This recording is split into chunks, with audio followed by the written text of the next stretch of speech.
Lee, your soul is mine.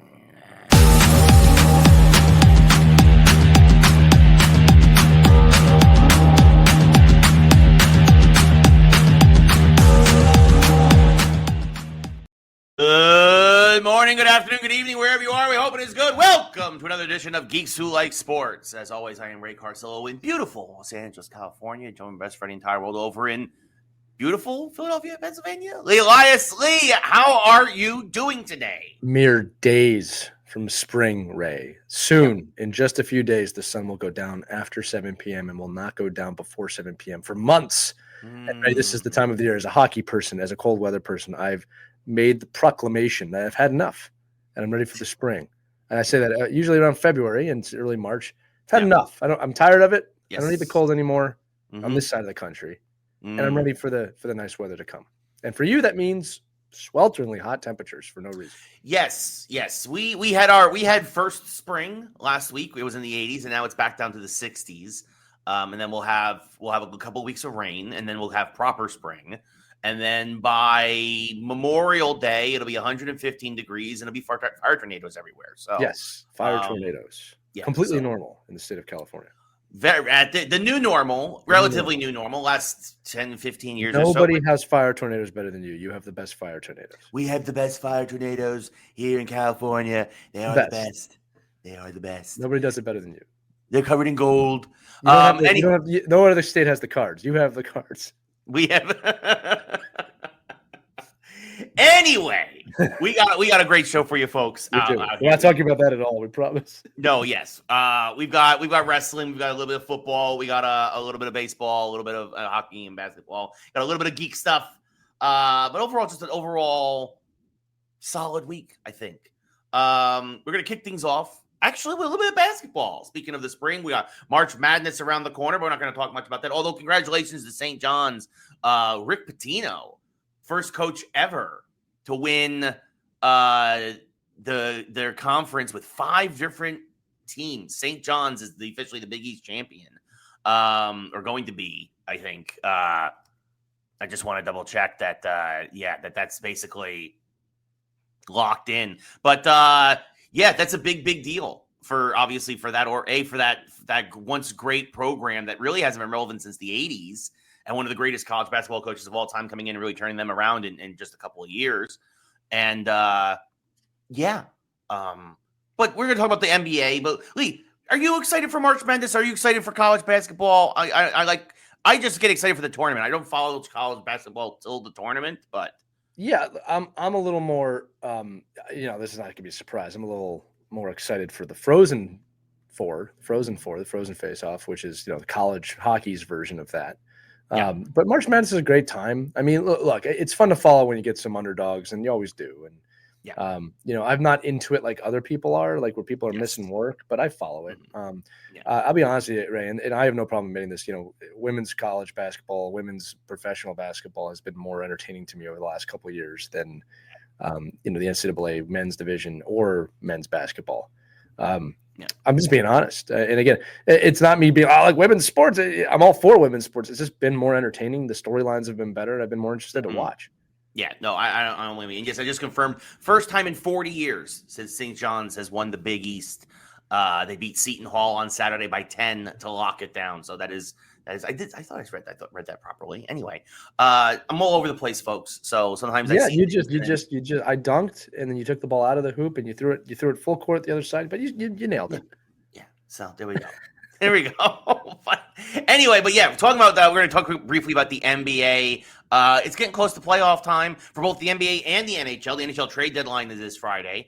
But we're going to get into that after this. We're going to talk about the NBA. The 76ers are... That's it. Going to be ripped apart after this season. The process has ended.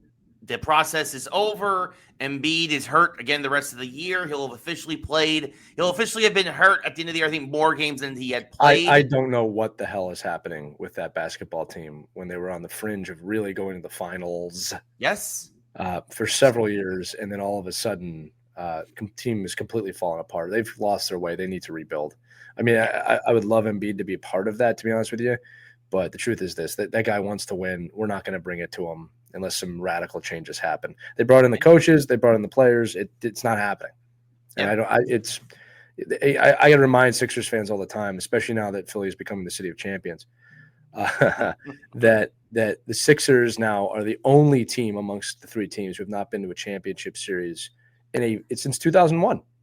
Like, think about that for a second. They have not been there since then. The Flyers, the Eagles, and the Phillies have all been to a World Series, Stanley Cup final, and or Super Bowl. The two have won, and the Sixers have never got past the conference final since Iverson. Process work, time to start over. Yeah, no, 100%. Like, you guys, that's insane when you think about it. And again, you got Paul George, had a lot of high hopes coming into this season, and it's going to be 25 years since they've been to the final. Yeah, that's insane. Yeah, right now you're 12th place in the conference. You're 3 back of the Bulls for that last play-in seed. They're not doing anything this year. I was going to say, even if you were to somehow sneak into that 10 seed down the stretch, do you even want it at this point? Look, they are legit trying to give Sixers tickets away. They're down to. You're going to think I'm joking. Down to like $2 a ticket. Wow. They're trying to move them. Nobody wants to see that team play. They're so disgusted with the team. And again, I'm not putting this all on Bede. I'm not putting it all on management. It's just the environment is horrendous, right? And I'll be honest with you, Ray, I'm not trying to transition here. Like, the way the NHL 4 Nations face-off went and the way the Flyers are playing, they'd rather see other teams at this point. Yeah. Right? Phillies and the Eagles are surging. The Flyers are up and coming. The Sixers are the team that are going down on the roller coaster right now. That's where they're at. And I hope they can turn it around, because it's really a shame that with the talent that they had, the coaching that they had, the players that have come through here over the last 6 years, they couldn't get to the end. Yeah. The closest we got was losing to Toronto. Yeah. No, it's true. On their way through their sole championship. Yeah. And it's fascinating to see. I mean, it is hard to have a city to have all their teams clicking at once. I mean, you mentioned, like, right now in New York, it's the football teams, right? Yeah, it's very rare. It's very rare. I mean, the only city that's really done that, I mean, the Yankees weren't great in '94. I mean, Boston's really the only. I was going to say, I hate to say it, but it's probably Boston. Yeah, there was a time when the Bruins, the Sox, the Celtics, and the Patriots were all winning. Yeah, you look at the 2000s, and the late 2000s, the early 2010s. Yeah, it's hard you had the Patriots in the Super Bowl every other year. You had the Red Sox win 3 of 12 championships. You had the Bruins win a cup, and you had the Celtics win a championship. I can't think of any other time period where everybody's winning. Maybe New York in the 70s. There might have been the Knicks were pretty good back then, but Boston's the only one in recent memory. The problem, even then, though, the 70s, though, the football teams were terrible still in New York. Right. The Giants were in the middle of basically the Giants were where they are now, which is the middle of a long. I was thinking the Jets, but that was 1 year. Even I was going to say that the Jets in '69, but then after that, they fell apart. Let's do this real quick. If I'm not mistaken, if you start in 2011 with the Bruins, I think every team there has won since then, which is insane when you really think about it. Yes, that is true. 2011 if you start specifically with 2011, then it is the Bruins, the Patriots, the Red Sox have a World Series, and the Celtics have a championship. That's pretty crazy. Yeah. So it's pretty crazy. I mean, tip the hat to Boston. Yeah, well, I will say this, that it's funny because Philly is probably the closest city to doing that, because Pittsburgh, the Penguins are not going anywhere.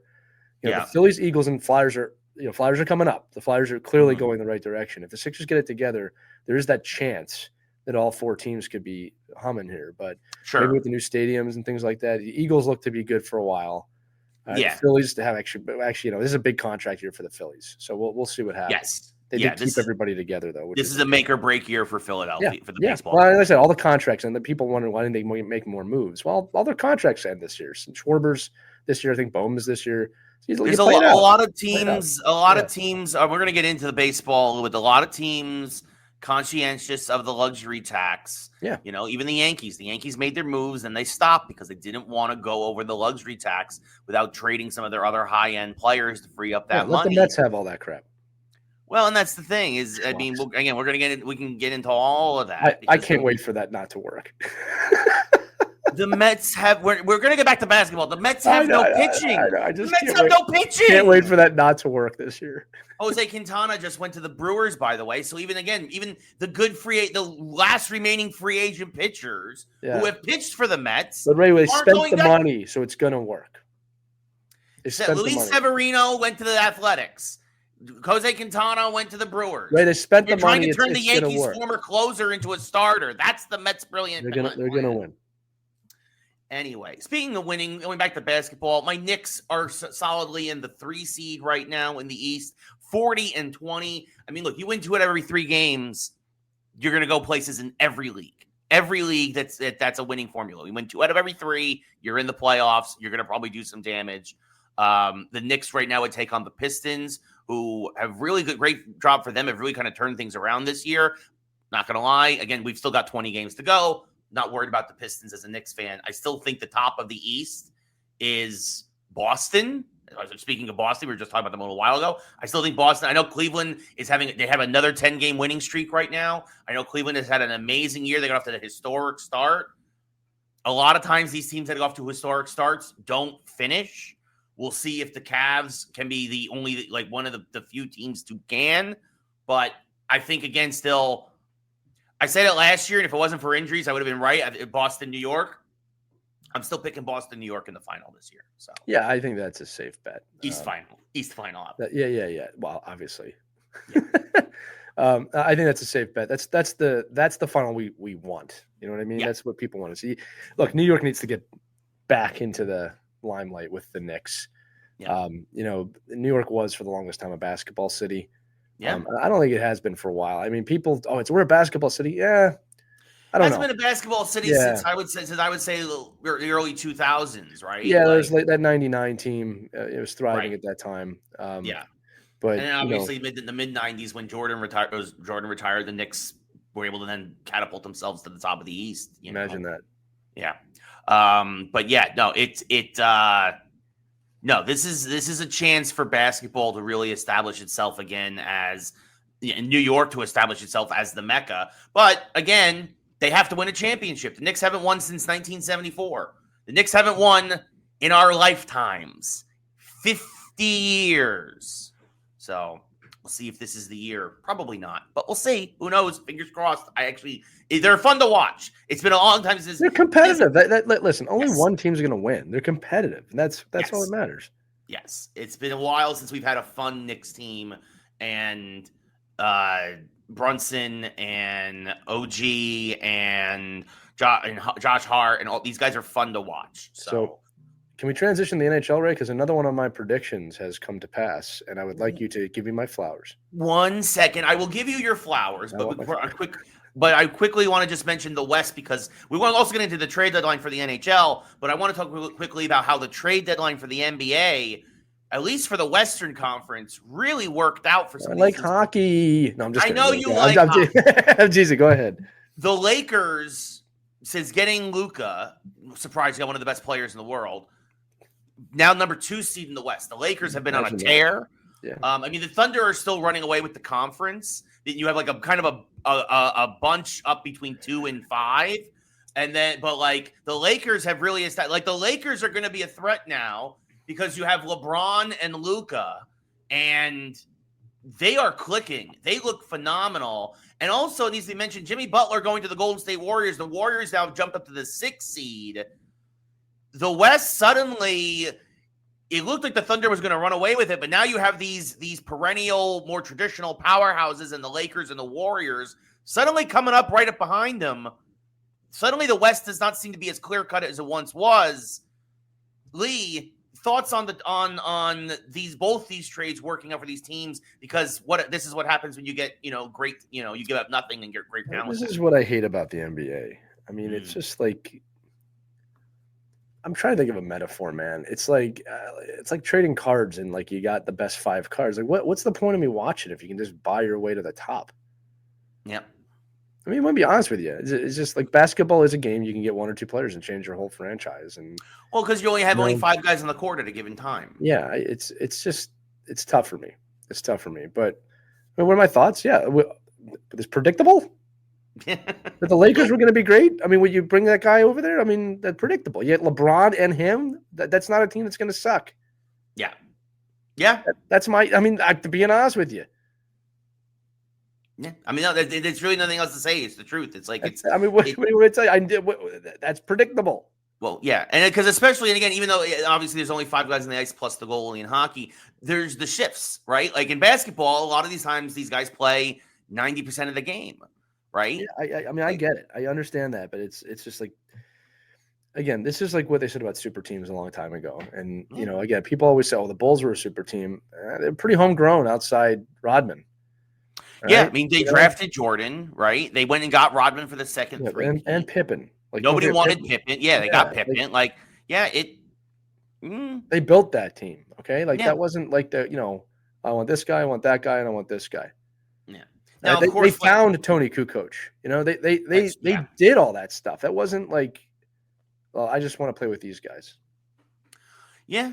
You know, I mean, well, that's it again. And we talked, there's been a lot of talk about the lack of leadership in the NBA. And, you know, again, LeBron in the news for basically he came out and said, I don't want to be the face. I would never ask to be the face of the NBA. And it's like, yes, you did. Yes, you did. Just because you didn't do a press conference to say you asked for to be the face of the NBA. And like, it feels like he gets mad when the spotlight, like when the spotlight that was on Jordan and Kobe and Magic in the back in the day and Bird and all them, that when it falls on him too much, he gets pissy. And I don't get it. And again, but this is part of the reason why I think a lot of folks, again, like what PK Subban said, is that the leaders, the faces of the NBA, don't want to lead. He said it in as many words. I'm paraphrasing here, right? Like, he said, "What are you playing for?" Like that's the NBA has a little bit of an identity problem. Right? Yeah, I'll just leave it at that.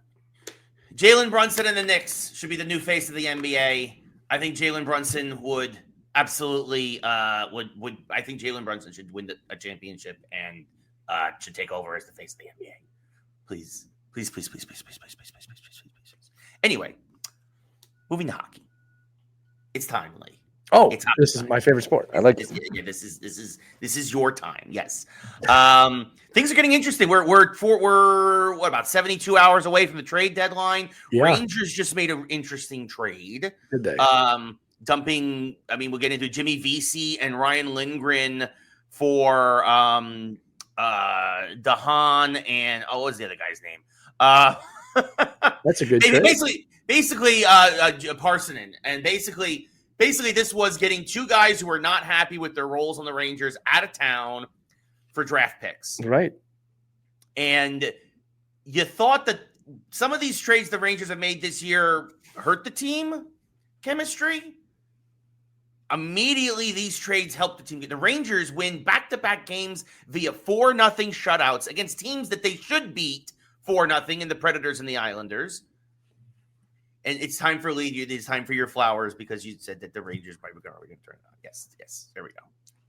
That was horrible. Do a better job so that people can hear you. Right? You were right. The Rangers are better now. We don't. Right. To be fair, as of this moment, we are technically on the outside looking in. You are right there. We are tied with the Red Wings for the last playoff seed. The Red Wings will have a game in hand. The Rangers were far too talented to not be in the equation. Now, the beauty of this season, for even I could say this about the Flyers right now still, is that the East is so compacted in that wild card race. Yeah. That the stars should shine. And that's why I said that the Rangers are in this fight and they are feeling it right now and they are believing again. And it seems like all the crap and that Four Nations face-off was exactly the break that they needed to kind of realign. And now you're making moves. I'm also going to say too that it's a very tight race. The Flyers are, and this sounds so funny to say, they're near the bottom of the race, but they're like 4 or 5 points out. It's so tight. And they have not, they have gotten a point every single game since the Four Nations face-off. Yeah. All right. So it's, I mean, I said this too, I think if you go on a 10-game screamer, you're in. I mean, you're right in the race and the running. Yeah. I mean, and that's the thing is like, you're starting to see teams that like, I mean, to be fair, even Montreal's won 5 in a row. Yeah, everyone's in it. Yeah. Everyone's in it except Pittsburgh and Buffalo. Pittsburgh. I mean, yeah, and even that, and even credit where it's due. Even Buffalo has played better in their last 10. It's too little, too late. Probably they're because they're 12. They're 12 points back with 20 games to go. But yeah, and Pittsburgh is not playing great, which it makes perfect sense. But yeah, if you go down from the Red Wings, Flyers are 4 points out of a play. I mean, it's so tight. It's insane. Again, that's why it's even bigger that the Rangers really shellacked, like really. The last 2 games against the Islanders, we've beaten them 5-1 and 4-0. We have kicked the snot out of them. I'm just saying, like, it's crazy to me that the Red Wings could lose 2 games, we could win 2 games, and potentially they could flip. And obviously there's a lot of other teams in there, but that's how tight this is. And the Flyers are 4th from the bottom here. And it's not like the Islanders are 1 point behind us with a game in hand. Well, that's the thing is you have 1, 2, 3, 4, 5, 6. You have 7 teams. Pittsburgh in there, really. There's a 10-point spread between the first and Pittsburgh, which is insane. That's insane. Yeah, the top wild card, Columbus and Pittsburgh, are only separated by 10 points. Right. I will say Pittsburgh has played 63 games, so everybody has got about 2 to 3 games. Yes, nobody has played more games in the East than Pittsburgh. And to be fair, but nobody's played the fewest amount of games played is Buffalo, but Buffalo's still so far behind. Pittsburgh looks horrible. I actually went to go see the Flyers play Edmonton and Pittsburgh last week, and the Penguins look abysmal. I mean, they just don't have it. No, they're done. Their championship window was closed. They got to rebuild. But Rangers are clicking. Rangers, again, beat the Predators 4-0, as they should, because the Predators are one of the worst teams in the league this year. And then they beat the Islanders 4-0. Quick and Shesterkin each having a shutout. And suddenly, I know the Red Wings have a game in hand and the Blue Jackets have a game in hand. Rangers got a big game coming up against Washington tomorrow. Who are right now tops in the division. They lost the heartbreaker 3-2 to Toronto. The Rangers are playing like we thought the Rangers were going to play at the beginning of the year. And we'll see if any more moves get made before the deadline. But if the Rangers stay pat at this point, A, I wouldn't be surprised because I really don't know what else you can do. But also, B, like, this team is now with JT Miller, obviously, as a scorer. They shored up the defense. We'll see what happens, right? Yeah, I think the Rangers are going to get in. I think that they're feeling it right now. They're reminding me a little bit of Edmonton last year. But how about this stat, right? This is I don't remember the last time I've ever said anything like this. All right, 14 of the 16 Eastern Conference teams have a winning record. They're above 500. That's nutty. It also means they're getting fat on the Western Conference. But the thing is like, I mean that's insane to me. I mean this is at least for the Eastern Conference, turning out to be one of the best seasons ever. Like the fact that again, my Flyers are near the bottom and they're very in it. Like they're, so you win again, you go on a screamer, you're in. Yeah. And then a lot of surprising things here. Washington leading the conference. Leading the conference. Nobody saw that coming.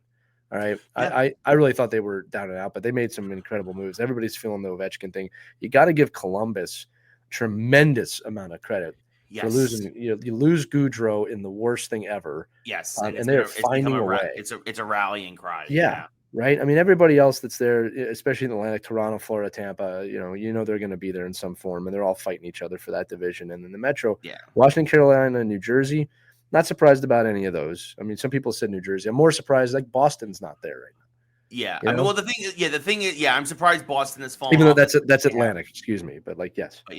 But no, the Devils. I mean, I said it too. Like, I mean, we both said it. Once they got Jacob Markstrom, it was like, okay, the Devils are going to probably be competitive again now because they've always been they've been a goalie away now for 10 years. Columbus. By the way, Columbus, the 3rd best home record in hockey. Only the Golden Knights and the Jets have better home records than Columbus right now. The Jets are the best team in the league. Yeah, and that's a big reason why, Columbus terrible on the road, but they are playing well at home, and that is a big reason why they are right now. They have a 2-point lead for that first wild card spot. The entire Western Conference is not a surprise to me right now. There's nothing there that's shocking me when I look at the standings there. Yeah. But the East is interesting for sure. I'm a little surprised by Minnesota maybe being in the 3rd spot, but no, they're always there. They just blow it in the playoffs. Yeah, every year they're just hovering. I mean, they're in a wild card fight themselves, right? Yeah, So, well, yeah, they're trying to hold off Colorado, who's only 2 points behind them. But like, you basically know who the top 7 teams in the West are going to be, and then the question is going to be between the Flames, the Canucks, the Blues, and Utah. So a little surprising to see Utah there, but those are really the 4 teams that are viable, competing for that last wild card.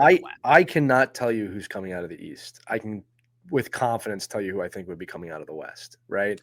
Yeah. And that's great. I can tell you the top 3 teams that'll be left, the top 2 teams that'll be left in the West. The East, I mean, it could be anyone. I really can't tell you.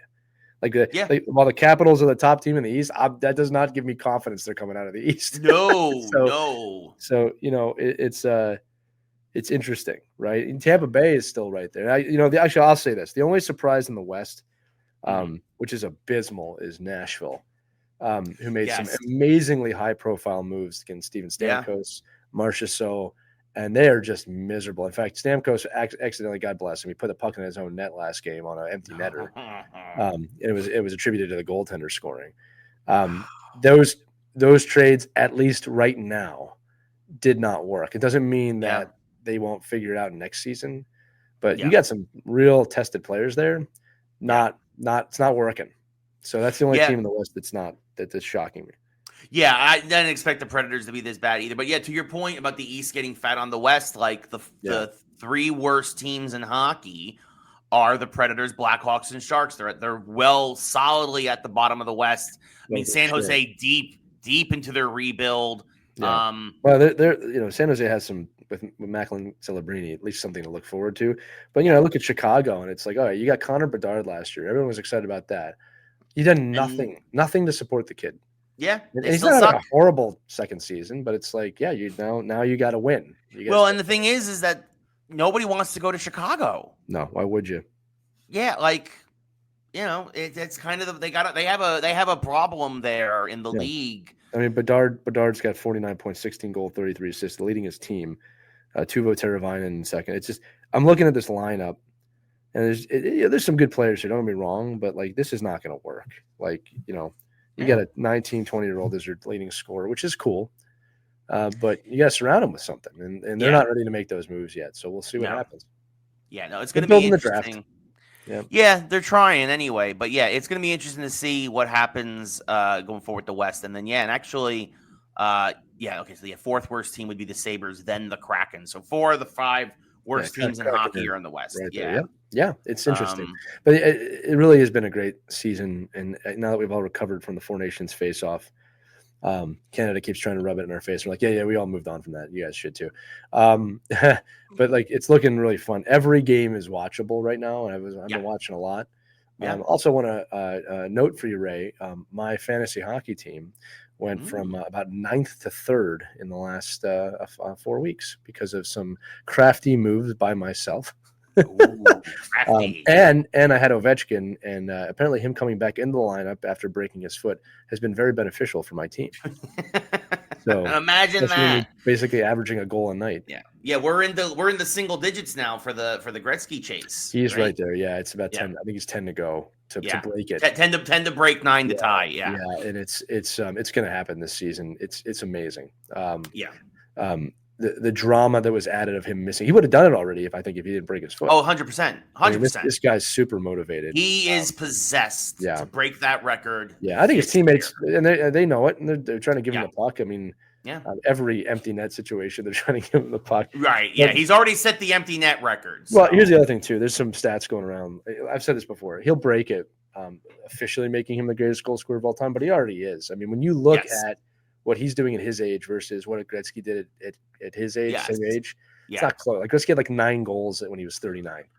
Or 37 or something like that. And I mean, to be fair, the game was also changing around Gretzky, right? The game, Gretzky was getting older, and I mean, he even talked about it. It's like, they didn't figure out how to stop me till I was already on my way out the door, right? Well, and also the game has changed. It's not the dead puck era. But you can make. I mean, the goaltending is so much better today. He is the greatest goal scorer I have ever seen. It does not matter who's in net. Yeah. So I'm looking forward to following that with great haste. Yes. Hurry up, Ovi. We're all waiting. And Yes. soon Gretzky's going to start traveling around with you because he's got to be there for it. Right. He's got to be. Yeah, that's very true. Yeah. Probably when it gets to about 3 goals, he'll probably start traveling with him, I would imagine. Because you never know. Maybe when he's I would say he was I would say when he's a hat trick away, he'll probably start going with that's him. most likely. That would be my guess. I know Gordie Howe was following Gretzky around when he was getting close to breaking it. And Gretzky used to say he felt bad because he's like, I got to score, man. I don't want Gordie to follow me around. That's the type of person he says, I feel bad making this guy travel so much. Yeah. He scored. It's like a relief. Oh, thank God. Yeah. Again, when Gretzky broke that record, one of the gifts the NHL gave him, which I thought was the coolest thing ever, was a book of every score sheet from every goal he had ever scored. And you can bet that book was like 700 pages long. Yeah. I hope they do that for him as well. I'm really curious to see what they're going to do. Yeah, that was a cool, one-of-a-kind gift. Yeah. I'll end this by this, reminding everybody. I get asked so often, oh, you think he's going to retire after he does it? No, he's going for 900. Yeah. All right, that's what he wants. It's not just breaking this record. He wants 900 plus goals because no one's ever done that. There's one thing to break Gretzky. It's another thing. And again, don't get me wrong. That's the, what do you want to call it? That's like getting to the top of the mountain. But getting above 900, you set a new peak. Yeah. All right. Yeah. Solidly a new peak. Yeah. Yeah. He wants 900 goals. That's not going to happen, I don't think, this season. So, I mean, it's not impossible. He needs 16 goals to hit 900. I don't think that's happening.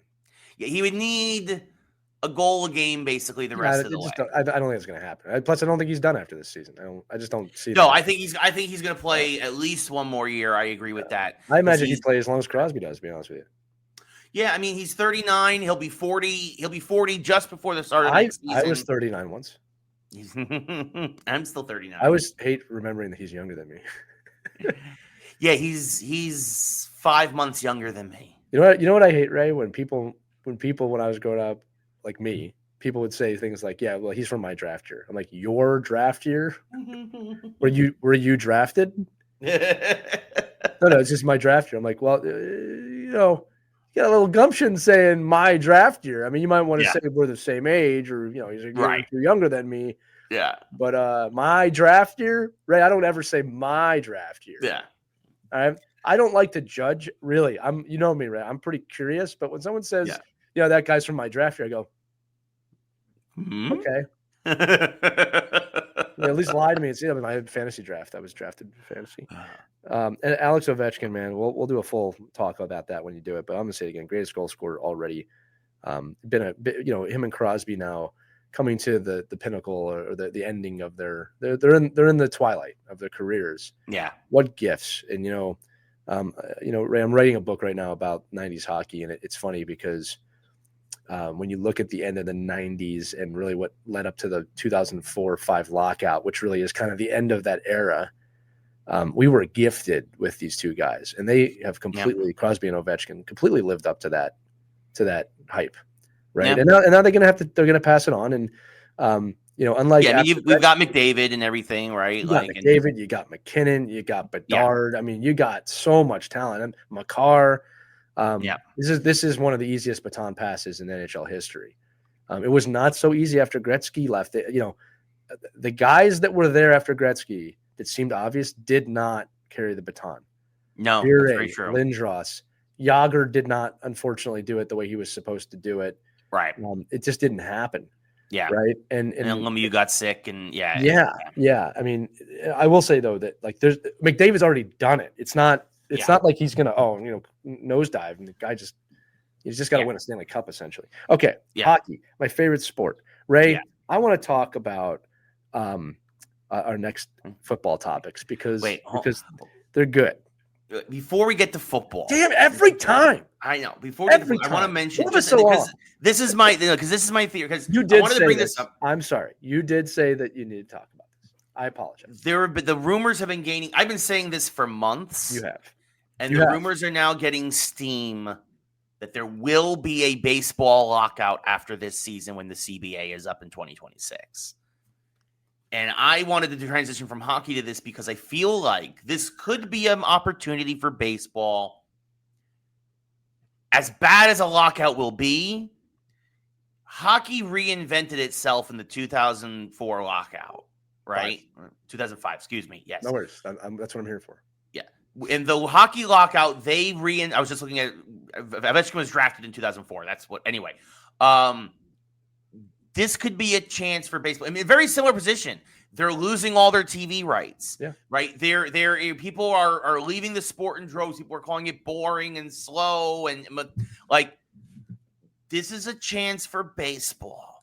Now, my worry is that obviously you have Tony Clark and head of the MLBPA, and you have Rob Manfred as the commissioner, that you probably don't have the right people in charge to take advantage of this. But I'm telling baseball fans out there, this is an opportunity. It is. To fix the sport, to save the sport, right? You didn't do it in 94, which is really when you should have fixed the sport and saved the sport. We did get the wild card out of that, but that wasn't enough. This is a chance for people to step up, to put their egos aside, which probably won't happen, especially in today's day and age, and to do what's best for the game. Yeah, bring in robot umps. And that's what's here's the thing. That's what it's going to take is a lockout for that to happen. Yeah, I mean, we're getting to that point. I mean, they are doing the balls and strikes challenges now in spring training. I do think we will see that implemented. You have to. Yeah. You have to. But I legitimately think, first off, the first thing that's going to happen is they're going to close this deferment loophole, right? People, much like, and that's one of the things that happened in hockey, right? Remember was it Ilya Kovalchuk or whatever, who got a 14-year deal from the Devils, and all the money was backloaded for after he would retire or whatever, and then he ran to Russia and left it on the table. Anyway, that's a different story. But all of that deferment money that's happening now with Ohtani and basically every freaking Dodger. What is it? Bregman just did that kind of a deal in Boston. You're going to close that loophole because, again, the spirit of the law for the deferments is now being, much like our real world country, is that there's a spirit of the law and then there's the letter of the law. Right. There's a lot of people who are like, well, it's not the letter of the law, so screw your spirit. Well, you make the game unfair. And again, look, nothing's going to happen in the contracts that are already written. This is going to be grandfathered in. 100%. It's just going to be, I mean, it's probably not, it's going to be a happy medium in the sense of if they do this, it will probably be something like a certain percentage of the contract has to be paid in the first 25% of the contract or something like that. Yeah. And it's not going to be 90%. Right. Odds are it'll probably be closer to 50. Right. All right. It's not gonna fix the issue. It'll band-aid it to the point of, we understand, because look, everyone's got to understand this is a business.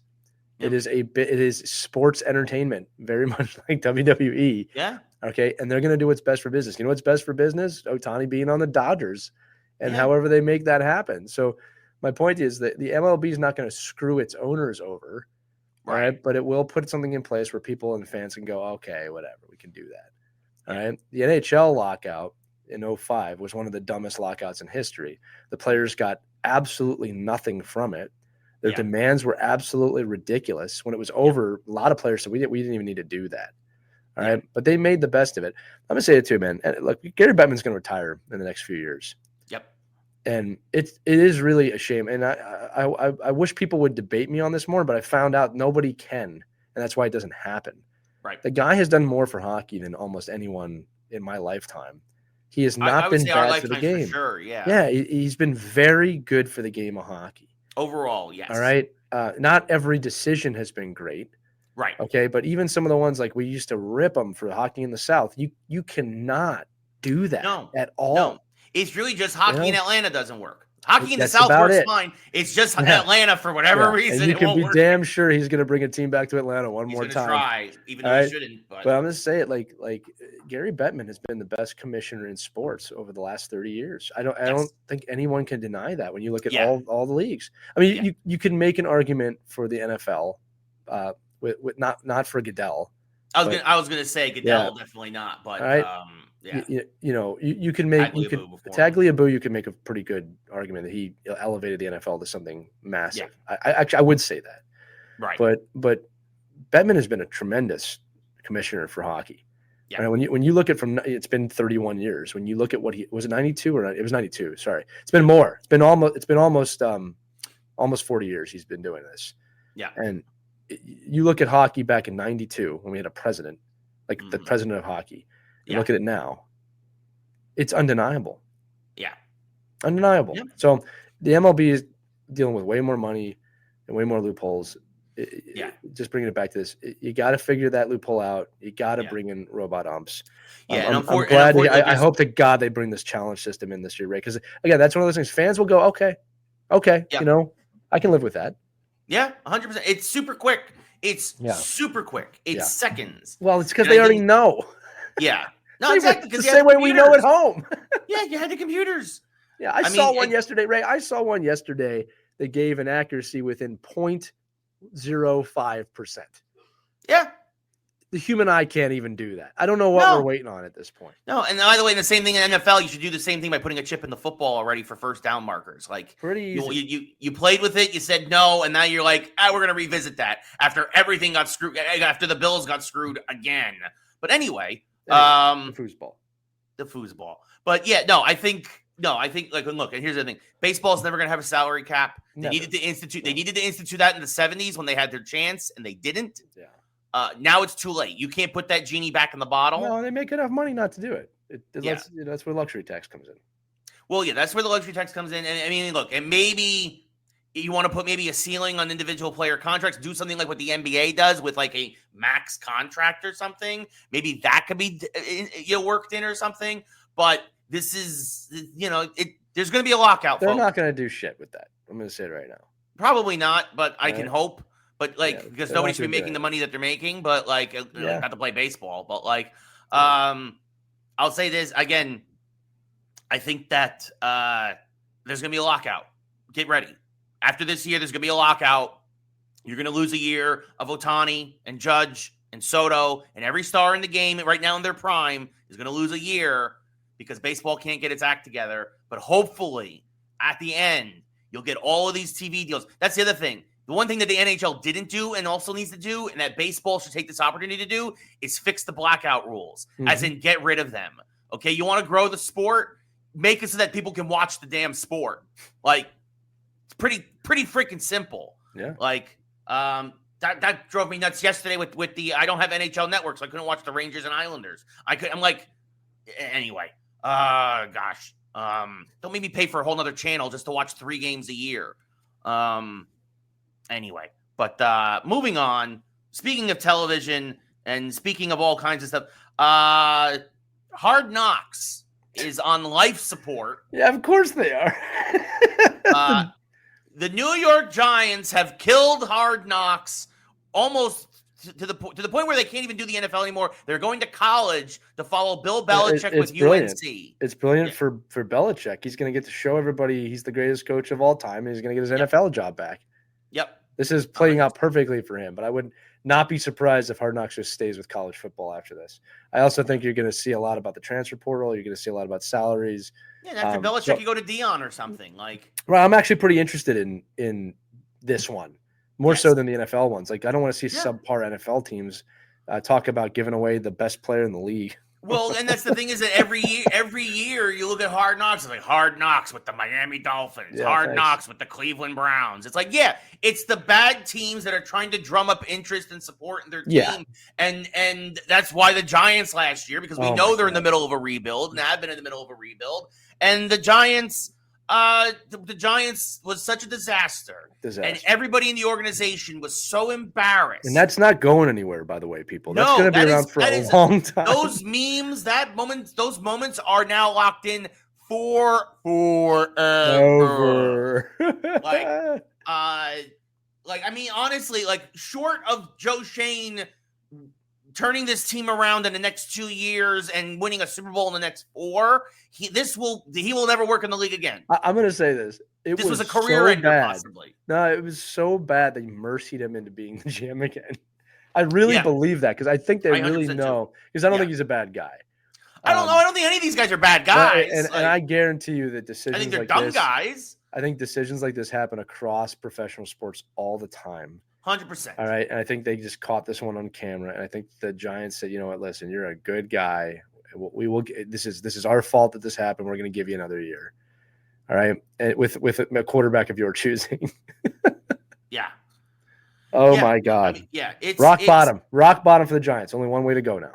Yeah, well, I mean, here's the thing, and the reason why it is also rock bottom is that the Giants had a trade in place for Matthew Stafford to finish his career as a New York Giant. And Matthew Stafford was like, that's my option? The Giants. The Giants? Or my team that actually is in the playoffs. Or the team that, it's like, right. He's like, I'll take a pay cut, which is what he's doing, to stay in LA with a team that's playoff built. Has made the playoffs, 4 of the last 5 years? Yeah. And won a Super Bowl. And stay with McVay and then won him a Super Bowl. And he's like, I'm just going to finish my career as a Ram. I'm not going to the Giants. The organization it's got that Hard Knocks gave the Giants organization a black eye. We'll be recovering from this for a minute, for sure. Yeah. I mean, horrible. To the point where, now our option, they're talking about Aaron Rodgers. I don't want to. Please don't sign Aaron Rodgers to a 1-year deal. I get it. He'd be a bridge. I do not want Aaron Rodgers anywhere near my organization. They're not going to do that. You're going to draft the quarterback. Look, here's a question for you from the Hard Knocks standpoint. Mm-hmm. This is a fair question.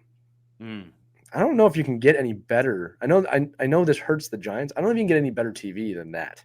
That might have been the peak of Hard Knocks when you think about it. What are you going to get better than that? Yeah. Because you're not going to get a top 15 team to do it. No. Right? Because they're not giving their stuff away. That's just not going to happen. So the move to Belichick is brilliant. Belichick has, his publicist is probably like, this is a dream. You're going to get your NFL job back. Yep. His girlfriend is thrilled. She's going to get more TV time. His 20-year-old 100%. Girlfriend. UNC football is going to be talked about for the first time in history. Yeah. Let's be honest about that. And then, again, guys, here's the deal. With the new transfer portal rules, the payment rules, the NIL rules, you're going to see a lot of NFL coaches now go to the NCAA. You don't have to deal with teenagers because everybody's been playing for the league. If you're a top team, you're just going to be essentially trading for players in the transfer portal.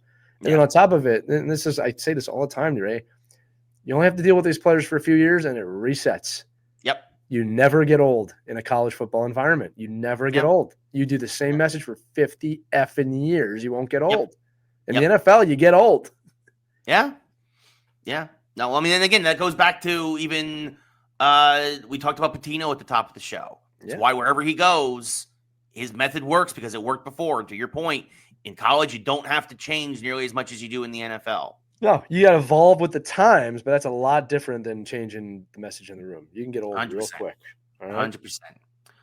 Oh, goodness. Speaking of changing with the times and things evolving and changing, and we're going to go now a little bit into wrestling. WWE, the Elimination Chamber. Man, let's just set this up real quick because we talked about the week before not being so great.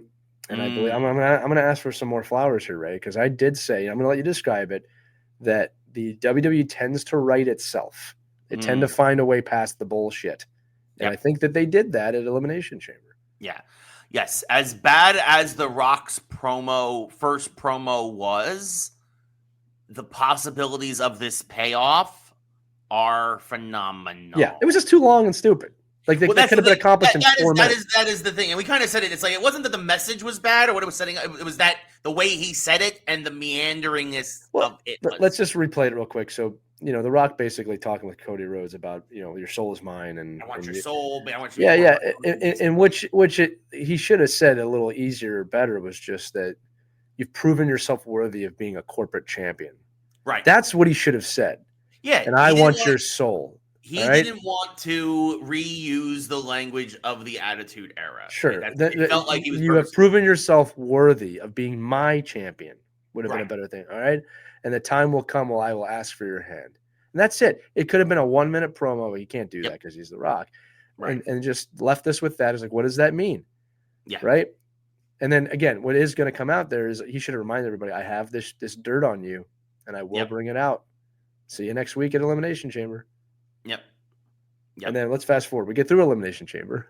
Yes, which was a great PLE overall. We had two return before the final thing, which we'll get to. We had Randy Orton come back. It looks like setting up Randy Orton versus Kevin Owens in a grudge match at WrestleMania, which should be a lot of fun. We had Jade Cargill come back, which was expected, awesome. And much like we expected as well, she went after Naomi, which is going to basically break up that tag team. And now it's just a matter of, was Bianca the mastermind? Is this going to be a heel run for Bianca?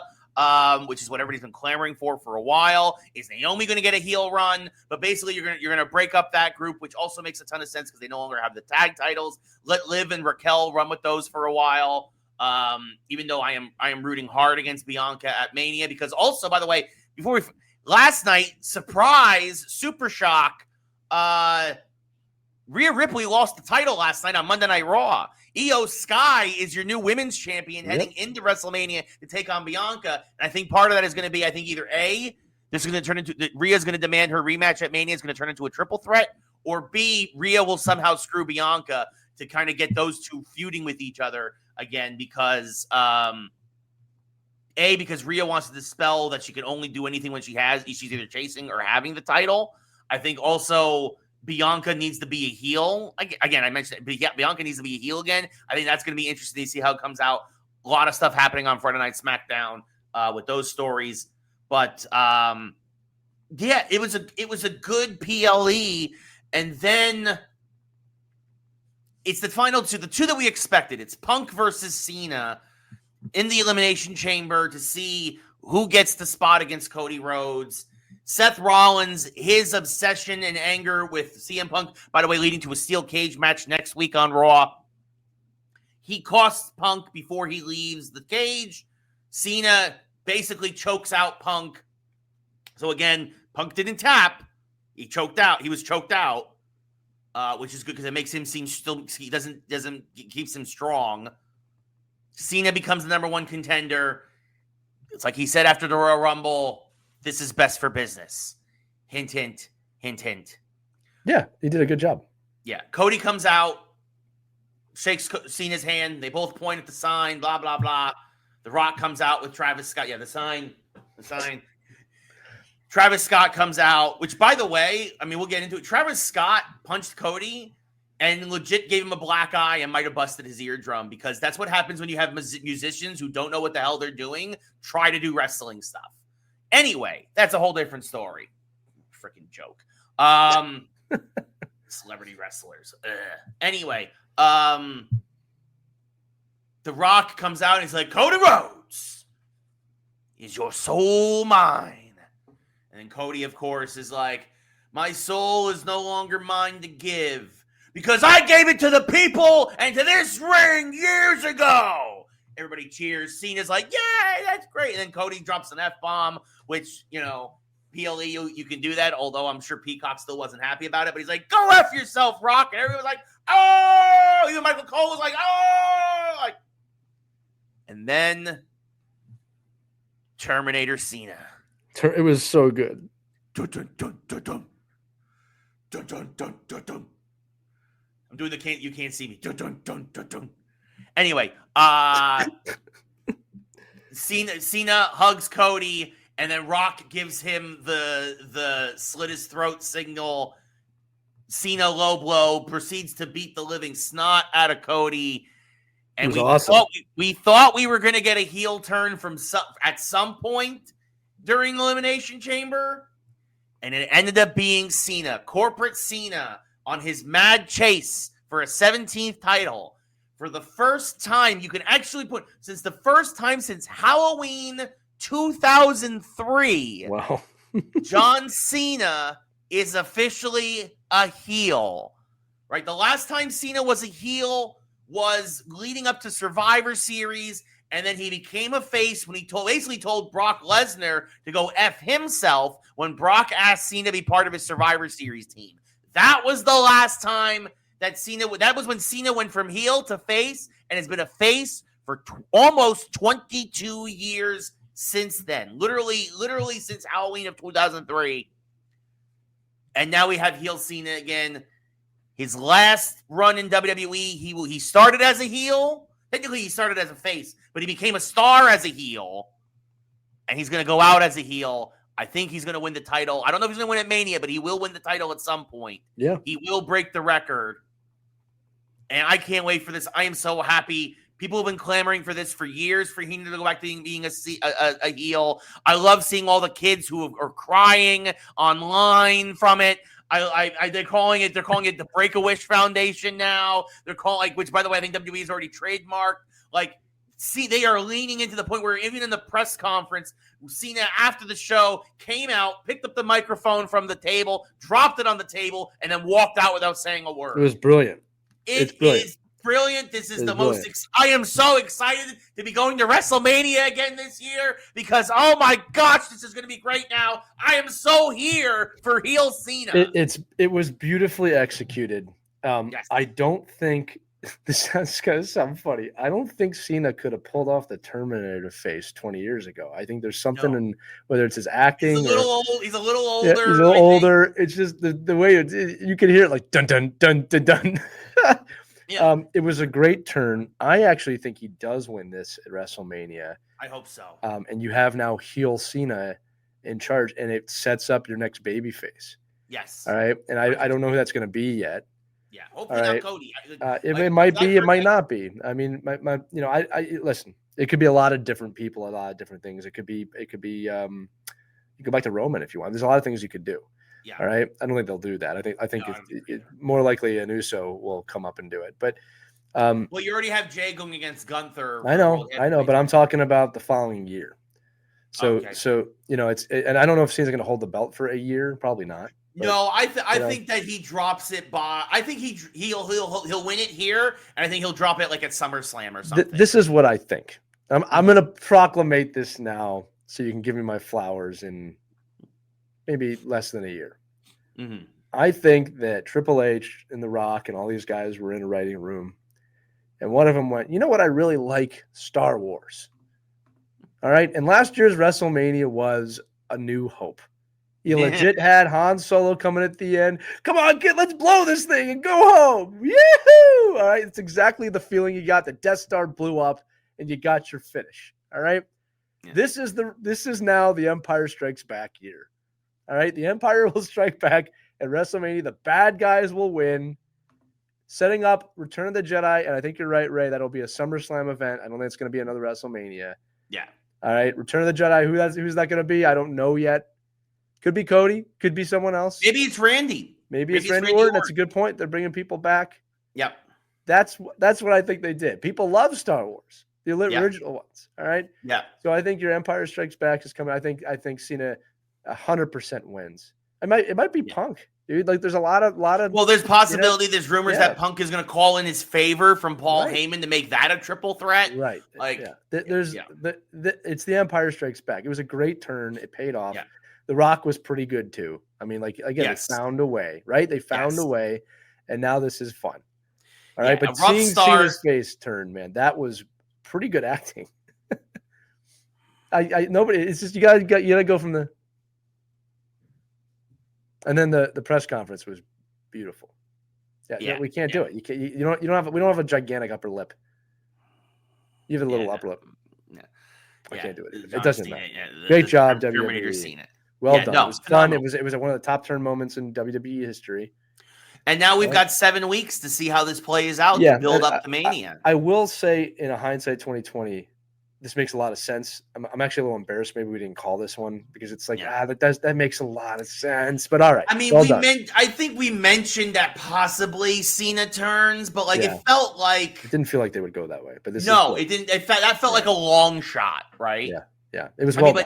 And the fact that and nobody knew about this outside of Cena. Yeah, I think Cody, Triple H, and The Rock. Yeah, that's it. Right, like it was literally that was it. To the point Travis where Travis Scott, like where Triple H basically told everybody who was in the truck, he's like, I'm taking full control of this now. Yeah. Because nobody else knew what was about to happen. Right. Except for him from the production team. And probably one of the writers, Rock has a couple of writers on his team. Like very, very small circle of people knew what was happening. So to the point now, we're also now on Raw last night. It's just CM Punk is reacting to what happened. AJ Styles is just reacting to what it's just the whole industry is reacting to what happened. That's how big a moment this was. Yeah. This was a modern take on Hogan being the third man it's totally in the NWO. What it was. Yeah. It's totally what it was. That it's exactly what it is. And it's great storytelling, number one. And number two is that, the story's not finished because now what happens is, DJ and Cena come out at some point and unveil this master plan, right? It's just, it's well done. Yeah. Very much well done. So, transitioning a little bit from wrestling, another all-time great wrestler, of course, is the legendary Jeff Jarrett, who's over in AEW now. Last Outlaw, trying to do one more ride, trying to maybe get a title over there. Of course, spent a lot of time in TNA, a lot of time in WWE. He is one of the biggest backers now, as we move fully into the geek section of folks may remember this company. If you're old enough, they've been defunct since 2004. Acclaim, which was originally a shoot off of Activision back in the day. Activision, and they used to do a whole lot of licensed products, and they did some sports games. They were great. Yeah. And then, like a lot of companies, sometimes they don't last.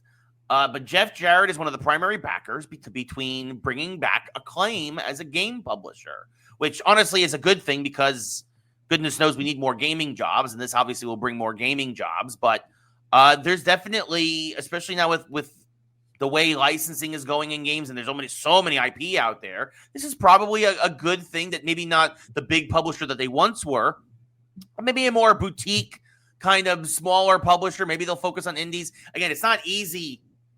We've seen a lot of quote unquote boutique publishers over the last few years come up and then put out one or two games and then die off because they didn't make any money. But interesting to see, Jeff Jarrett talked about his history with Acclaim and the wrestling games they used to do and things of that nature, and how it's a brand near and dear to his heart. And I think it's just interesting to see that we have a small rosebud out of all the ashes that have been the gaming industry of the last 3 years, with the return of a brand like this. And we'll see what happens. And so interesting to get that news this morning, Lee. Yeah, it is. And like I said, it's good in the final days of AEW to see something nice happening. Yes. Yeah. Talk about, again, something else is going to be burned to the ground soon. Anyway, Lee, we now move over to movies. You finally saw a movie. Yes, you saw a movie. So I saw it. I gave it a solid 7 out of 10. Lee, I'm going to get your thoughts now that you've seen Captain America: Brave New World and it's completely inconsequential post-movie credit scene. What your thoughts are on the entire film? Well, Ray, those critics, man, they panned it, and they were absolutely not right at all. This movie was awesome. I am blown away with the negative criticism of this film. Okay, it was its own Captain America film, and a distinctly different flavor than the Chris Evans Captain Americas, which it needed to do. Yeah, the story was fine. I had no issues with the storyline of this film. It was fun. You followed along. You brought back a lot of people from Hulk, the Incredible Hulk film, which was way overdue. Kind of showing that Marvel can do that really well. All right. The leader, the way it was done, people go, it's just like Winter Soldier. Felt nothing to me like Winter Soldier. Maybe you could say echoes of it, but not at all the same film. No. Just did a beautiful job of establishing Sam as Captain America. Yeah. I loved it. I loved it. It was fun. I don't know what people are bitching about. I really don't. It was fun. If this was a Phase 1 film, it would have been one of the best movies ever made. I mean, that's what people would be saying. Go see it. Go see it. It was awesome. Go see it. Again, I think my biggest problem with it, as we're going to get into, and this wasn't it. Been a couple weeks. Yeah, this wasn't the film. No, the biggest problem was the marketing. Yeah. I think the biggest, right. I think that gave it too much away so that it's a little predictable, but this is still a very solid film. It's not my favorite Marvel film, but it is a very good, solid to good film. Again, I gave it a 7 out of 10. I would recommend just seeing this. Maybe you get a matinee if you don't want to spend full ticket price or whatever, but I don't understand, again, aside from the fact that maybe people are disappointed that the big reveal was spoiled in the trailer. Other than that, I liked this movie a whole bunch. Good. And even then, I still liked that reveal. It just wasn't the oh my God moment that they probably wanted it to be. And look, here's the thing. That wasn't even the pinnacle of the film. The pinnacle of the film happens prior to that. Yeah. To me, it was like a bonus add-on, right? And it's like, I think what they did wrong was they tried to hide the pinnacle of the film with the Red Hulk when it should have been the other way around, Like they should have said, like, who's going to control adamantium? That would have got me really excited. Like, who's going to control adamantium? And then didn't do it. You know, again, this is kind of reminds me of when Thor Ragnarok came out. I think that the Thor Ragnarok trailer with Immigration Song might have been the great. I'm sorry, Immigrant Song, not Immigration Song. Might have been the greatest trailer ever made. I mean, it's in the top 3 trailers all time for me. But that trailer too, they unveiled Hulk. He's in this universe. Yeah. And I think we all said at the time, I wish they hadn't have said that, because that scene is one of the greatest scenes ever. Yeah. He's a friend from work. Yeah. You know, but yeah, I think that they sacrificed, here's a great plot for Red Hulk. Guys, look, it's Red Hulk. Red Hulk's in the film. And it's Harrison Ford. Yeah. Because again, the plot of the film, this is a full spoiler review, is that they did a beautiful job of tying in Eternals in a way that was not overly done. That you know, the celestial that is rising up is made of adamantium. Yep. And the world is fighting for control. Yeah. Man, that's actually a pretty relevant story for today's world. And they kind of hint to that in the trailer, like adamantium, like, oh, yeah, you could have done that. We would have been speculating about Wolverine and the X-Men, and then Red Hulk shows up. What a payoff! What a job! Great work. And then, you know, it ends. But great film. I'm excited about it. I said to you too on the phone after I saw it that this is no one's fault. You know, Harrison Ford did a great job as Thunderbolt Ross. Yeah. But it was a little not awkward. It was tough when you've seen William hurt in that road. God rest his soul. And it's like it's suddenly a different person. And I remember after the film having mild disappointment's not the right word, but just like I wish we could have seen how William hurt. I would have loved to have seen how William hurt. Yeah. Is that remorse? I don't know what that is. And that's I think remorse, regret. I think that it's like it's not a knock against Harrison Ford. Not at all. He did fine. He did fine. Great. But to your point, it Pinnacle does make you character. think. It does make you think. I miss William Hurt. And I think that's nobody's fault. He did it, and again, like, you know, you got to kind of attach the character to Harrison Ford, which is a little hard. Because it hasn't been Harrison Ford for the last 15 years. Right. I mean, and I appreciate they basically kind of do tease it. Like they even show Harrison Ford in a flashback photo with a mustache, which I thought was funny. But then he was like, it was like lose the stash or lose the election. So, you know. Yeah, it was. They did a good job. It was just, you know, sometimes I wonder how many Marvel fans knew that's who that was. And Harrison Ford's a very different actor than William Hurt. 100%. You know, so that departure was mildly uncomfortable, but not bad. Yeah, no. I loved Carl Lumbly as Isaiah, returning as Isaiah Bradley, being a big part of this. This is great. He was great. He almost stole the show. Yeah. I think for his scenes for sure, he was phenomenal. And I think that there's, I mean, again, my thing is we talked about, you know, where does it go from here? The fact that Japan was the biggest, I guess, antagonist for the US, adamantium. For adamantium. Well, I told you this on the phone. I'm like, oh, that makes me think Silver Samurai. Yep. Which again ties into Wolverine. Right. Right. It was specifically Japan for a reason. Yeah, I think they're going to do something with Wolverine and Silver Samurai, and that's how maybe they introduce Wolverine into this universe. Yeah. As opposed to, or at least, and somehow maybe that movie ends with Bone Claw Wolverine being sent to Canada with a whole bunch of adamantium for him to become adamantium Wolverine. Like there's a lot of places you could go. They could go a lot of places with it, but that made me maybe Wolverine's already going to be established, right? And then they just do a movie. They do something with him in Silver Samurai, right? Like but I know this is going to be well after Doomsday, and like this is years away. Yeah. I mean, if there's anything Marvel's establishing with this Captain America film, Ray, it's like, look, we can go back to films from 15 years ago, and we can reference whenever we want. Yep. You know, and you people watching need to be patient. Yeah. Well, and that also brings me up quickly. I didn't mention this in the rundown. Have you seen all the leaks? Supposed leaks for the concept art? I don't know what to make. I don't know if these are red herrings or what. I mean, they're fun leaks. I mean, I don't have a problem with any of the leaks. Yes. I like seeing the Young Avengers. I like the idea of Star-Lord leading the Young Avengers. Yep. With white vision, which makes perfect sense because what that connects is that Vision Quest will bring speed with Wiccan, and that at the end of that show they will round up all of the Young Avengers and find Star-Lord on Earth. That makes perfect sense to me. I have no problem with that. Yeah, because we know Star-Lord is on Earth now at the end of Guardians 3. Yeah, it makes sense. It makes a lot of sense. Yeah, I can see Vision. We need to find someone who knows how to build a team. It's perfect. Yes. Yep. Doom, gave us, very much an alternate universe. I mean, I do think that the after credit scene of Cap 4, again, spoiler alert, is when the leader basically says, "I've done the probability, the others are coming." And, well, I'm guessing he's alluding to the multiverse at that point.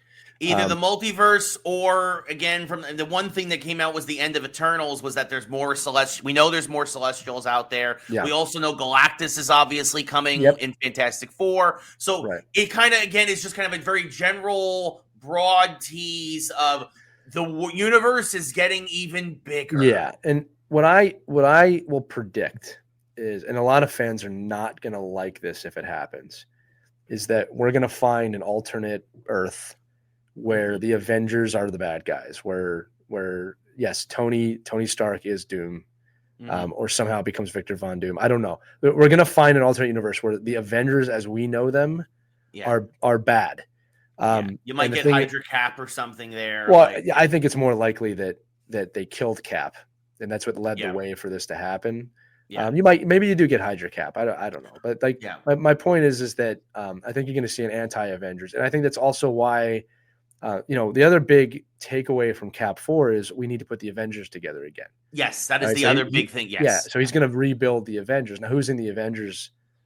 We don't know. All right. But I think the prediction, Ray, that we made years ago, which is that the next Avengers films are going to be not the Avengers assembling, but teams assembling. Young Avengers, Thunderbolts, the Avengers, wherever they want to take the Marvels. I was just going to say, where they want to take the Marvels, which is going to be the X-Men, the Fantastic Four. These are all teams now coming to fight. Yep. All right. I do hope Loki plays a larger role in that storyline at some point. Yeah, comes back at some point. Yeah. All right. I don't know where Thor is at. I mean, he's just with Love. He's just. I mean, he's available, but he's just off in space right now. He's off with his daughter, right, or stepdaughter, I guess you should say. So they're around, right? Yeah. We'll see what happens, but that's what I think is setting up. Now, there is a rumor that they're going to forgive Majors and let him come back. Yep. Which I'm not. I don't know how I feel about that. I'm not opposed to it, but they got to make it make sense. They got to you bring him back and kill him off. That's what you do. Maybe you don't let him go forward with the storyline. The guy's guilty still. Yeah. Right. Sure, but again, he also technically paid his debt to society. So sure. Then kill him off and move on with Doom. You can't have them both now, right? Well, that's the thing. Yeah, it's like I'm going to say it again. The smartest thing they did by accident was make that Council of Kangs. They're all in one place. Yeah, but the other thing is they've also said though that they don't want RDJ as Doom for more than 2 movies. Yeah, I think that Doom is going to lead to a real Doom. Well, that's the hope, right? Is that you get an actual Doom again? I'm available. You're not Doom. I could be Doctor. You could not be Doom. Oh, kneel before Carsillo. You're not feeling it. Anyway, Zada would have done it, but no. Yeah, we all know that I just grow the beard back, and then I'm Non from. You're Non or the Penguin. I could be the Penguin. You'd be the best Penguin there is. Yeah. Again, I'm probably Mole Man in Marvel Universe, but you did too good at DC. You did too good of a Penguin, and it all fell apart. I know. Everything else fell apart. Real quick, there's another quick rumor that Oscar Isaac might be playing multiple characters going forward now in the Marvel Universe, because not only are they going to have him as Moon Knight, but they also might bring back, at least for some of these one of these multiverse films, his version of Apocalypse. Right. And they'll be like, we're going to do it good this time. Yeah, I listen, I didn't hate Apocalypse as much as people did. I thought that was another movie that got panned too much. I thought X-Men Dark Phoenix was one of the worst films I've ever seen. But I didn't mind Apocalypse. I actually thought they did a good job with that film. I still don't know why people hated that so much. I think that they did. I think it kind of it didn't culminate. The final battle against Apocalypse didn't feel as epic as I think folks wanted it to. I loved it. Yeah. I feel like Apocalypse is more of a physical threat, whereas this was more of a manipulative behind the scenes. Even though that's what obviously Apocalypse also does in the comics. He's also very brilliant. but he's also a physical dominating force. And I don't felt like then I would have said this, right? Is that what that film suffered from is that X-Men is not Marvel in the sense of it's not the Avengers, and that's a multiple film arc, like because that's Apocalypse is a Thanos level villain, and it's tough to do. You needed to have a film where he's just going around building his 4 horsemen. Yeah, that would have been good. Or several films where it's like with the Thanos and the stones and things, like you get to new on each one. Age of Apocalypse should have been like a trilogy. Yeah, they missed instead of a one-off, and so a lot of it that is fair criticism. But with that said, it was the X-Men Fox universe, so I didn't expect that. So I don't know why anybody else did. Like again, I'm starting to think there's not superhero fatigue. I think people are spoiled, and you want the Avengers every film, and it's not going to happen. Yeah. You need to build up to those payoffs. Cap 4 was a great standalone film. Yes.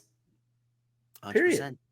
So we mentioned a little bit about Superman in DC, and we're going to end the show on a somber note. Yeah, but again, celebratory note. Yes. The great, legendary Gene Hackman had passed away at the age of 95. There were some questions around the death, but it sounds like more just that they unfortunately did not find him for some time, even though he was living with his wife in Santa Fe. It looks like it was basically an accident where he passed away and then she had an accident. And so unfortunately they both passed away. Yeah. And anyway, again, I'm not, they're still investigating it. Yeah, but all signs point to natural causes for him and an accident for her. Which is very, very unfortunate. He had an extremely great life, and he was a great actor. And to many of us, obviously, we'll remember him as Lex Luthor. But for me as a sports guy, the Replacements, Hoosiers. I mean, he's one of the best coaches in cinematic history. Yeah, and again, he had a lot of roles. Unforgiven, we can't forget that. I mean, French Connection. He has had another guy who kind of broke out, quote unquote, late in his life. Yeah, in the 90s. He was older then. He was probably in his 60s then.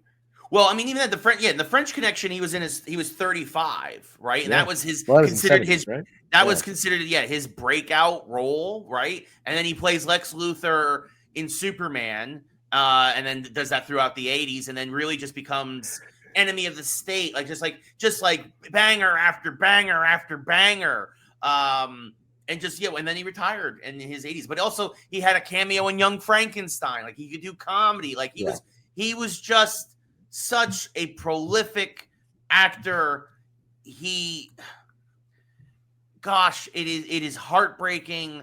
But it also, like he said, it is celebratory because he had such an amazing career, and you go 95 years. That's awesome. And he retired, and he lived his last decade and a half peacefully in Santa Fe, and was happy, and that's all you can want from him. Like, he had a wonderful 40-year career, and then he retired and seemed to pass away peacefully.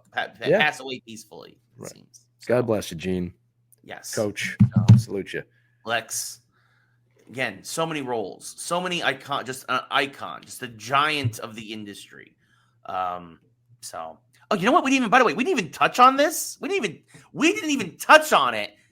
Probably because it's absolutely irrelevant to the rest of the world. The Oscars happened this weekend. Oh, did they?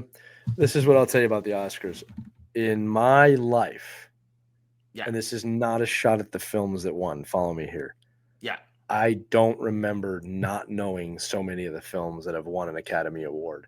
And I'm not going to say that they didn't deserve the award, but this just shows you how bullshit Hollywood is. Yeah. And that they will change their mind year to year on what's important, what's a good movie, what's not a good movie. I never heard of the Best Picture until they announced it. Yeah.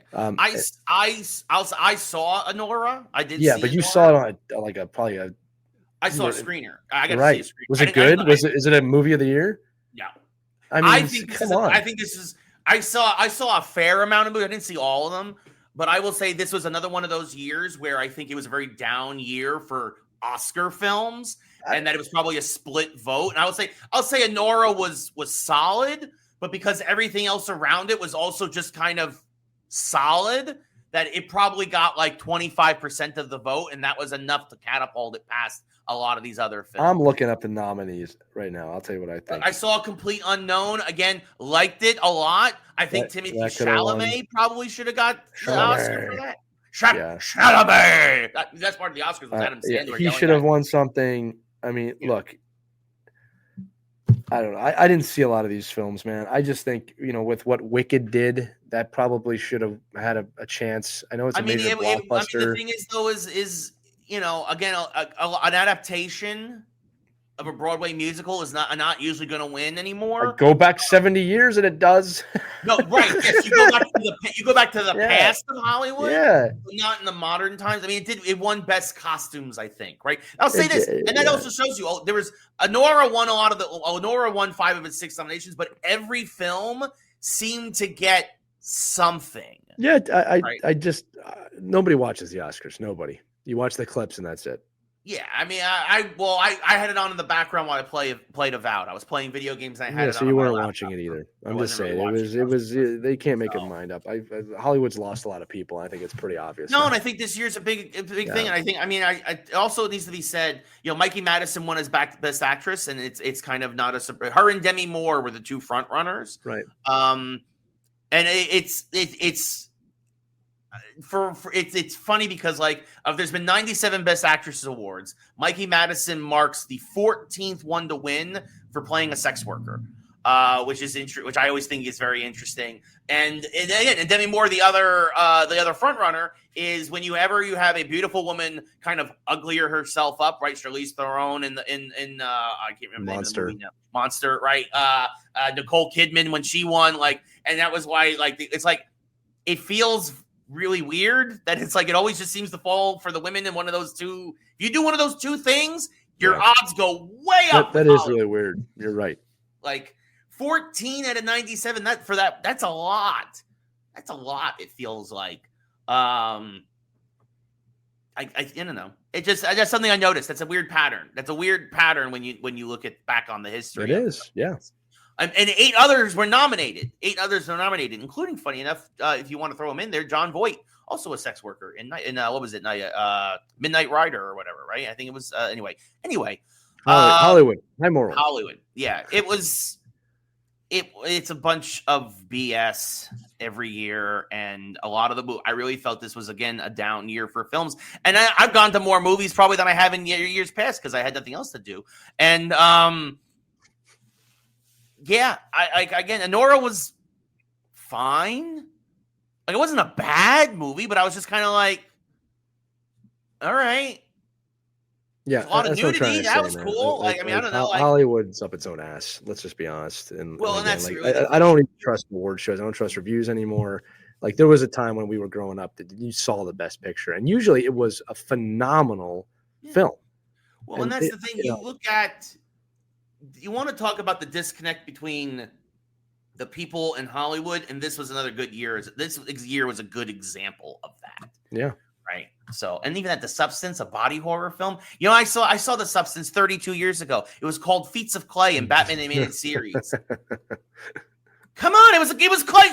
Demi Moore was Clayface. That's all it was. I mean, right. I know it's not quite like Clayface. I know obviously there's nuances and there's a whole thing, and there's obviously a commentary there. Obviously, I'm simplifying things for the sake of a commentary, folks. But again, it's not to me an Oscar-worthy film. Anyway, I mean, it didn't win anything to be fair, but I don't even think it should have been nominated for a lot of stuff. No, I don't disagree. And Ralph Fiennes gets robbed again. Again, good on Adrian Brody, but The Brutalist was probably a great film. Again, dude, I don't have 4 hours to watch a film. My final note is Oscars lost me years ago. Yeah. And they continue to do nothing to bring me back. Yeah. So there you go. I was just thinking about it because we talked about Gene Hackman. It's oh yeah, we should talk about the Oscars. Yeah, that tells you everything you need to know. In fact, we forgot. We didn't even put it on the rundown. I completely forgot. Literally, I was Gene Hackman again, highlighted and bolded on my rundown, and then I'm oh yeah, we should talk about the Oscars that was this week. An afterthought. Yeah. Oh. Anyway. Again, Timothée Chalamet is the best thing they've got going. Chalamet. Yeah, and they better. I like him. He'll laugh at himself. Yeah, well, they should reward that kid soon. All right. I think he will get rewarded. I think that it just. I'll say this. I think he should have won for a complete unknown. I don't think a complete unknown should have won Best Picture or anything like that. But I think he should have won. Yeah. I can't think of her name right now. I also think the woman who played Joan Baez also was a good candidate possibly to win for Best Supporting Actress, but she did not win that. I don't even remember, unfortunately, who did win Best Supporting Actress, and I'm so sorry, but I'm blanking right now. And that tells you everything you need to know. That's what I'm trying to say. Yeah. But anyway, on that note, we cue the music. Yes. Thank you all so much for watching. Once again, Geeks Who Like Sports. We appreciate watching or listening wherever you are, or however you enjoy us. We appreciate it. Obviously, real quick. So it was Zoe Saldana won it. Oh, that's right. That was a movie. That's right. Culkin. Yeah. Kieran Culkin, I remember for A Real Pain, but because of his hysterical speech. But Amelia Perez. I had about a movie that I had zero interest in seeing, and everybody I've talked to says it's one of the worst movies of the year. Like everybody, and I'm in LA. Everybody I talked to out here hated it, so I have no idea who voted for it. Yeah, that's what I'm trying to say. Right? It's up its own ass. Let's be honest about it. Yeah. Anyway, see you next week. See you next week, everybody. On that note, goodbye, Furley. I'm Bray. This has been Geeks Who Like Sports. Goodbye. Thank you for tuning in to the 67th episode of Geeks Who Like Sports. Unlike the Season Oscars, 2, 67. You watched it.